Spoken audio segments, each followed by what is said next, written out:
चंद्रमा बादलों के पीछे छिपा था। हल्की हल्की ठंडी हवा बह रही थी। गांव की गलियां सुनसान थी। अचानक किसी लड़की के पैरों की हल्की आहट सुनाई देती है, लेकिन कोई नहीं दिखता। कहते हैं इस गांव की हवाओं में अब भी उसकी सिसकियां गूंजती हैं। न जाने कितनी बार वो लौट कर आई है, लेकिन जिसने उसे देखा वो कभी लौट कर नहीं आया। ठाकुर विजय प्रताप अपनी पत्नी सुमित्रा और बेटी राधा के साथ खाने की मेज पर बैठा था। बेटिया बहुत छोटी है ठाकुर जी, क्या ये जरूरी है? परंपरा से बड़ा कुछ नहीं, हमारे पूर्वज ऐसा करते आए हैं। इस गांव में यही रीति है, कल ही शादी होगी। बाबा, मुझे लग रहा है। ठाकुर गुस्से में उठता है। डर, ये सब फालतू की बातें हैं। कोई श्राप व्राप नहीं होता, कल सब ठीक हो जाएगा।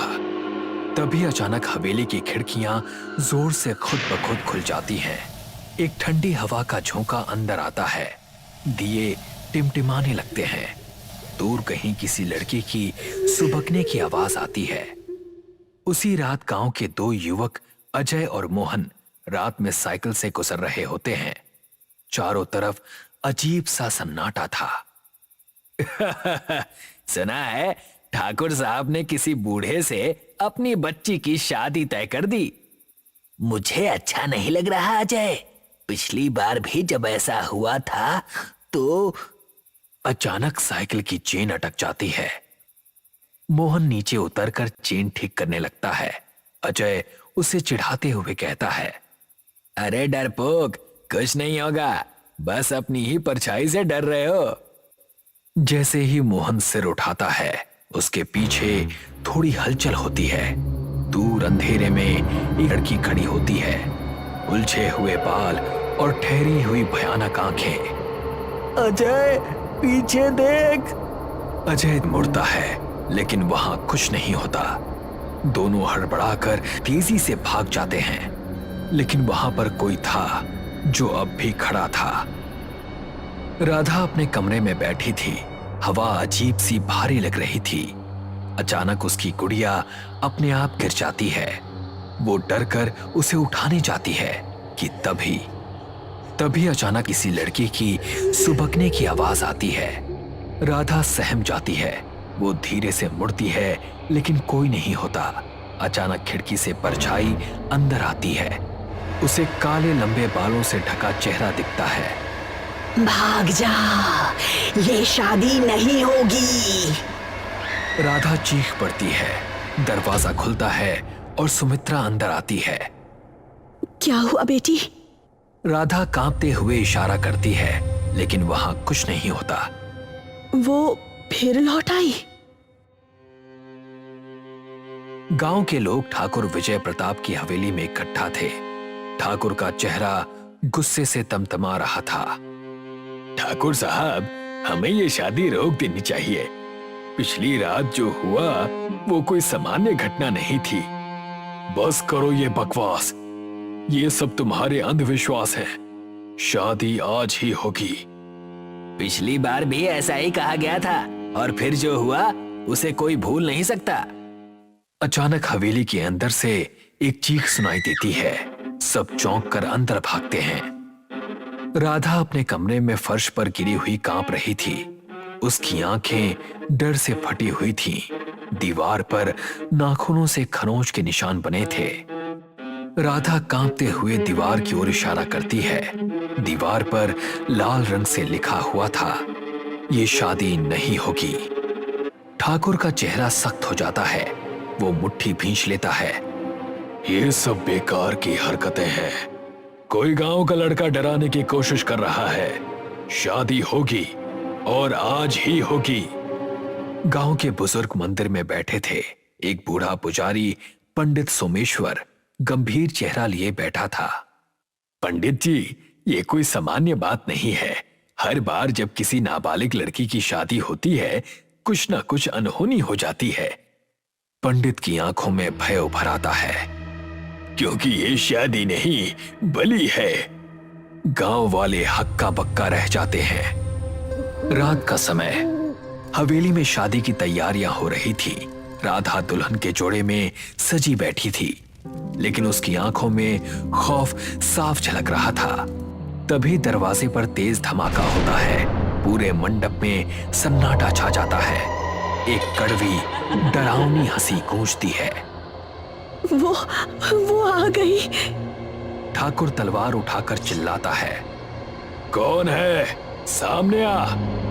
तभी मंडप के बीचों बीच हवा में धुआं सा बनने लगता है। धीरे धीरे उसमें एक परछाई आकार लेने लगती है। एक लड़की, बिखरे हुए बाल, लाल आंखें, चेहरा जलता हुआ। उसकी आंखों से खून बह रहा था। मैंने कहा था ये शादी नहीं होगी। अचानक ठाकुर का शरीर जकड़ जाता है। उसकी आंखें ऊपर चढ़ने लगती हैं। वो कांपता हुआ फर्श पर गिर जाता है। ठाकुर जी, मैंने कहा था ये शादी नहीं होगी। कौन हो तुम? क्योंकि मैं वही हूँ जिसे इस हवेली ने निगल लिया था, जिसे जबरदस्ती ब्याह कर मौत के हवाले कर दिया गया था। हवेली पहले की तरह भव्य थी। मंडप सजा हुआ था, जहाँ एक 14 साल की मासूम लड़की बैठी थी। उसका नाम गौरी था। आंखों में डर और चेहरे पर असहायता साफ झलक रही थी। माँ, मुझे मत भेजो, मैं अभी बच्ची हूँ। हमारे पास कोई चारा नहीं है बिटिया, ठाकुर साहब का हुक्म है। ठाकुर विजय प्रताप का पिता ठाकुर रणवीर सिंह मंडप के पास खड़ा था। उसकी आंखों में क्रूरता झलक रही थी। वो पुजारी को इशारा करता है, शादी शुरू करो। पुजारी मंत्र पढ़ने लगता है। गौरी कांपते हुए बैठी थी। तभी अचानक उसकी सांस तेज हो जाती है। वो लड़खड़ाकर गिर जाती है और उसके हाथों से जहर की शीशी गिर जाती है। गौरी को शरीर में झटके लगने लगते हैं। उसकी आंखें ऊपर चढ़ जाती हैं। तभी ठाकुर रणवीर सिंह गुस्से में चिल्लाता है, इस पागल को उठाओ। लगता है इसने जहर खा लिया है, लेकिन फिर भी इसका विवाह संपन्न करो। ये हमारे खानदान की नाक का सवाल है। गौरी के शरीर से अचानक खून बहने लगता है। उसकी नाक और मुंह से खून टपकता है और देखते ही देखते उसकी सांसें बंद हो जाती हैं। मंडप में खून फैल जाता है। अरे अरे, ये क्या हो गया? देखो क्या हो गया। गौरी का शव सफेद साड़ी में लपेटकर हवेली के कुएं में फेंक दिया जाता है। सब कुछ चुपचाप दफना दिया जाता है। राधा और बाकी गांव वाले ये फ्लैशबैक अपनी आंखों के सामने गौरी के अतीत में देख रहे थे। अब बताओ, ये शादी होगी? हमसे बहुत बड़ा पाप हुआ है। हम तुम्हें न्याय दिलाएंगे। गौरी दीदी, मैं तुम्हारी तरह नहीं मरूंगी। मैं भी इस अन्याय के खिलाफ खड़ी रहूंगी। अब मैं मुक्त हूँ। अचानक हवेली में तेज रोशनी होती है और गौरी की आत्मा आसमान में विलीन हो जाती है। हवेली अब भीगी हुई शांति में डूब जाती है। गांव के लोग अब नाबालिग की शादी के खिलाफ खड़े हो चुके थे। अब कोई लड़की इस गांव में बिना उसकी मर्जी के ब्याही नहीं जाएगी। गौरी दीदी, अब कोई और लड़की तुम्हारी तरह नहीं मरेगी, ये मेरा वादा है। मंदिर की घंटी खुद ब खुद बजने लगती है। एक आखिरी संकेत कि गौरी की आत्मा अब भी वहां मौजूद थी, लेकिन संतुष्ट, मुक्त। रात के सन्नाटे में बारातियों से भरी एक बस जा रही थी, जिसमें दूल्हा दुल्हन भी मौजूद थे। राजेश अपनी दुल्हन नंदिनी को बड़े प्यार से देख रहा था कि अचानक ड्राइवर ने बस रोक दी। अरे 2 घंटे तक बस यहीं रोक लेते हैं। इसके आगे का इलाका एक आत्मा का है जो नए शादीशुदा जोड़ों को मार देती है साहब। अपनी बकवास बंद करो। तुम अब भी उन 80-90 साल पुरानी उन घटिया बातों पर यकीन करते हो।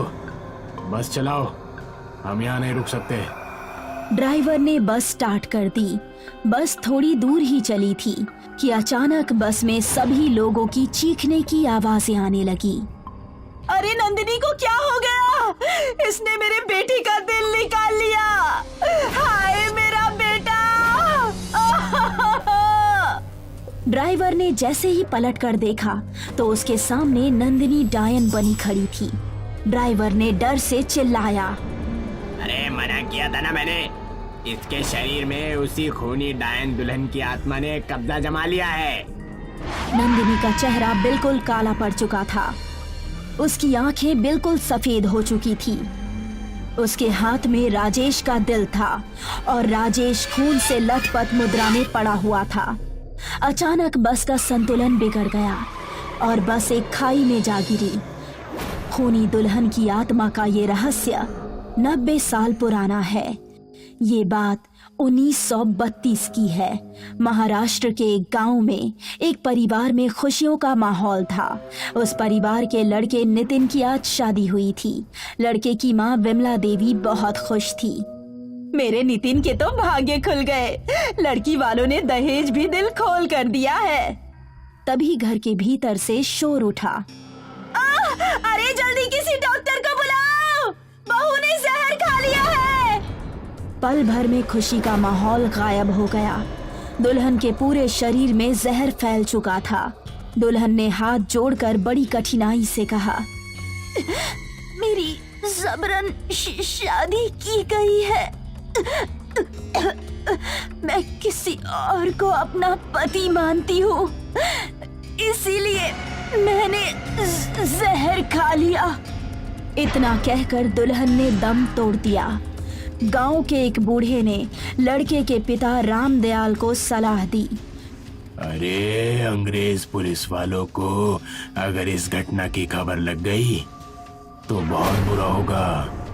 अच्छा यही होगा कि तुरंत तुम बहू का जल्दी अंतिम संस्कार कर दो।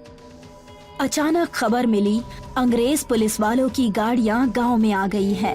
अपने परिवार को संकट में घिरा देखकर नितिन ने घर का भीतरी कमरा खोदा और अपनी पत्नी का शव जल्दी से कच्चे फर्श में दफना दिया। अंग्रेज पुलिस वाले तब तक वहां पहुंच गए। हे, ये क्या करता है यहाँ तुम लोग?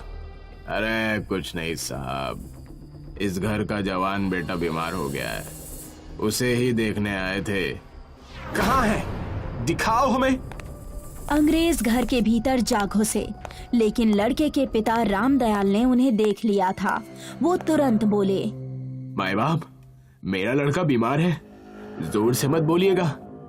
इधर नितिन ने अपनी पत्नी को दफना ही दिया था कि अचानक जमीन से चमकीली रेखा निकली और कमरा रोशन हो गया और उस रोशनी ने उसकी पत्नी का रूप धारण कर लिया।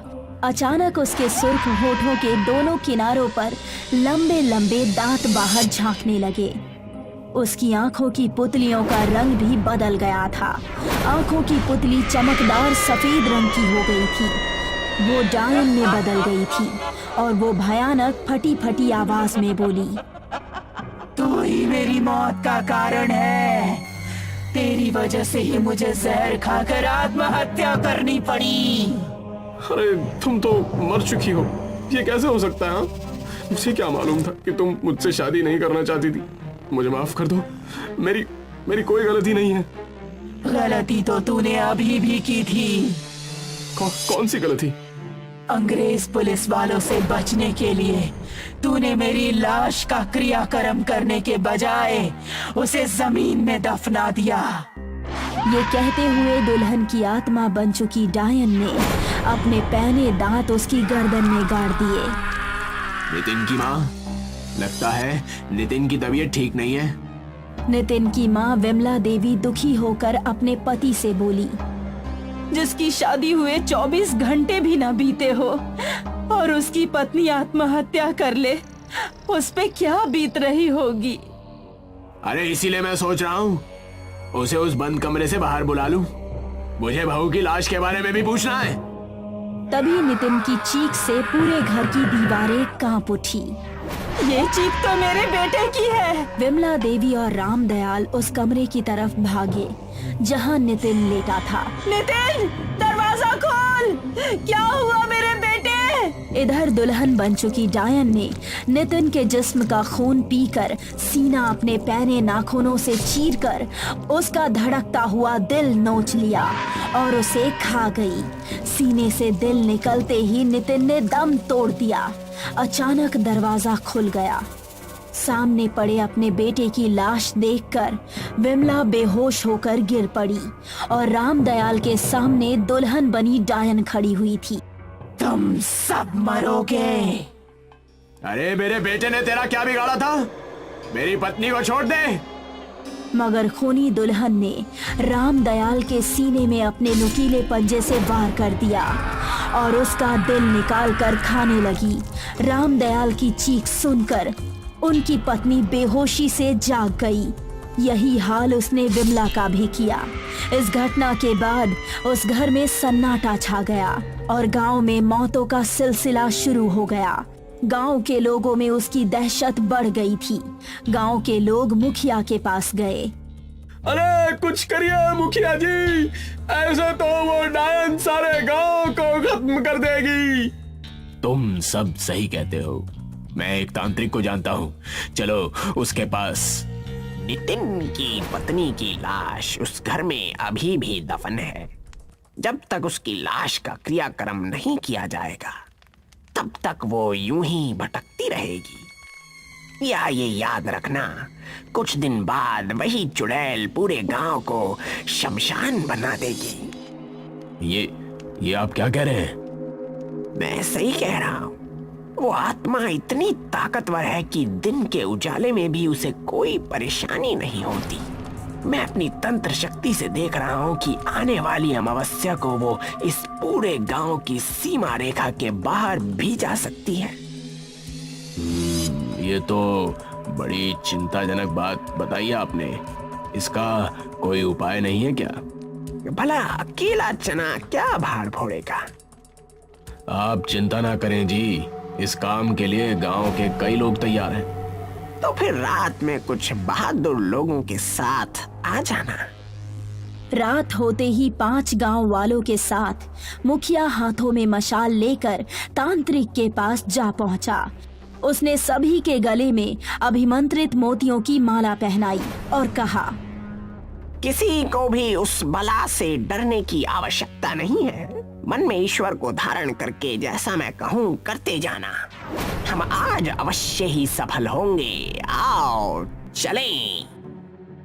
4 गांव वाले तांत्रिक के कहे मुताबिक दरवाजे पर खड़े हो गए और शेष 2 कमरे में फावड़ा लेकर आ गए। यहाँ से खोदो। जैसे ही उन दोनों ने फावड़े जमीन खोदने के लिए उठाए, कमरे के एक कोने से बिजली सी उन दोनों की तरफ झपटी, जिससे असहनीय दुर्गंध उठ रही थी। कैन में भरा तेल शव पर डाल दो। अचानक दुल्हन की आत्मा यानी डायन तांत्रिक के सामने आ गई। उसका खौफनाक चेहरा देखकर वहां भगदड़ मच गई। सिर्फ मुखिया हिम्मत करके वहां खड़ा रहा। तू क्या समझता है तू अपने मकसद में कामयाब हो जाएगा? तांत्रिक, तेरी इतनी हिम्मत? तू गांव वालों के साथ यहाँ तक आ गया? मरने के लिए तैयार हो जा। आज तेरा दिल निकाल कर मैं खाऊंगी। डायन ने बड़ी फुर्ती से अपने पंजे तांत्रिक के सीने में गाड़ दिए और उसका दिल निकाल कर खाने लगी। तांत्रिक ने वहीं दम तोड़ दिया, लेकिन गांव के मुखिया ने तुरंत केन में भरा तेल उड़ेल कर उसमें आग लगा दी। आग जलते ही डायन तड़पने लगी और वहां से गायब हो गई। कहते हैं कि आज भी उसकी आत्मा उन वीरानों में भटकती है। आज भी रात के वक्त कोई भी नई नवेली दुल्हन उस गांव की सीमा में नहीं जाती है, और जो जाती है वो आत्मा उसके शरीर पर कब्जा कर लेती है और उसका अंजाम मौत होता है।